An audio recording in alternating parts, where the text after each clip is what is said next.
that they know about everything that they know. Could humanity totally deal with it? Probably a portion of humanity could deal with it. The other portion, or portions or groups, could not maybe deal with it, at least in the very beginning, because they have constructed a reality around themselves that is based on perception that is an illusion. And to shatter that, all in one swoop, can be a disservice to them. The idea is to take people and give them the tools that they need so that they voluntarily begin the process of self-responsibility and voluntary introspection. The information is there, and it's been out there for 50, 60 years. We'll take the UFO community as a whole, exopolitics. More and more people are coming into this. Who is the biggest group now? It's the young people, okay, which is promising. They are, in fact, influencing their parents by having discussions at home. What do you think about this? What do you think about that? So it doesn't matter how it happens as long as it happens. Now, I mentioned Dulce in our conversation earlier. There will be people, I'm sure, who will contact these two to really want to talk about that. And they're going to have to be very careful about how they present the information, because the things that happen there are horrific, absolutely horrific. And they had to be dealt with, and they were dealt with. However, that element that was behind those atrocities still exists here. Okay?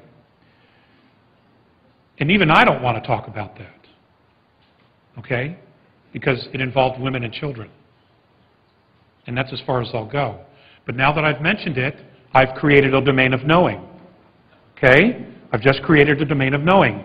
Now each of you will start going out, thinking about that, doing some research to pull that information to you.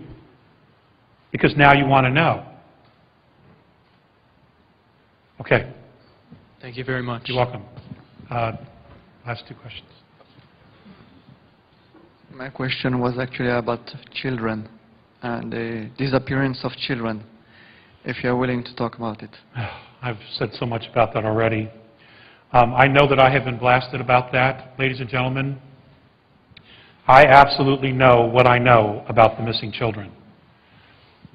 And I'm not going to apologize for it, and I stand by what I said all those years ago, and I stand by it today. Okay, could you summarize, because we're aware of this as well, so if you could just, in maybe one sentence.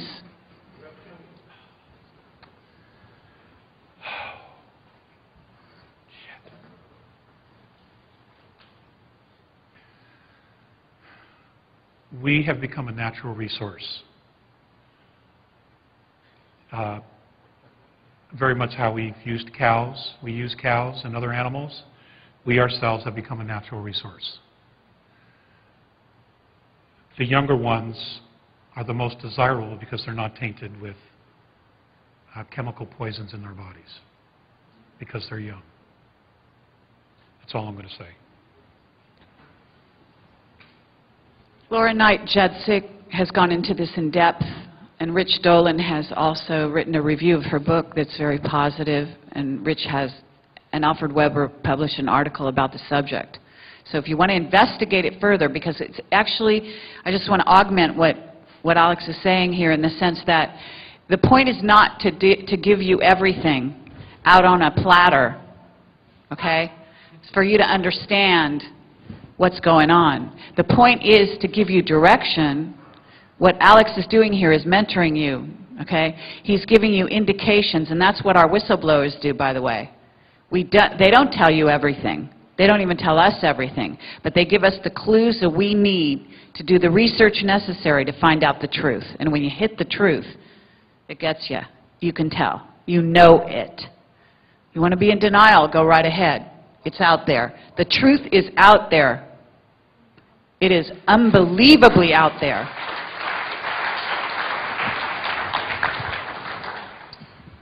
Hi, Alex. Hi. I'm the last question, obviously. My name is Andres. please don't take this the wrong way, but I love you, man.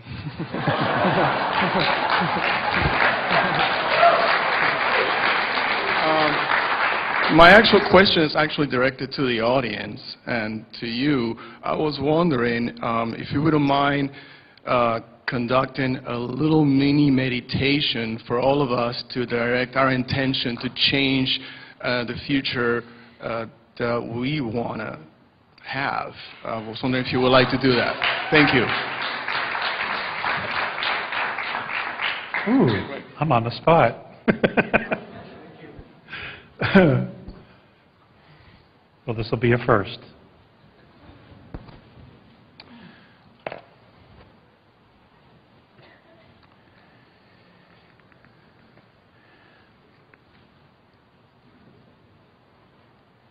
I have an affinity for very simple common sense spirituality, which has always led me to the Native Americans.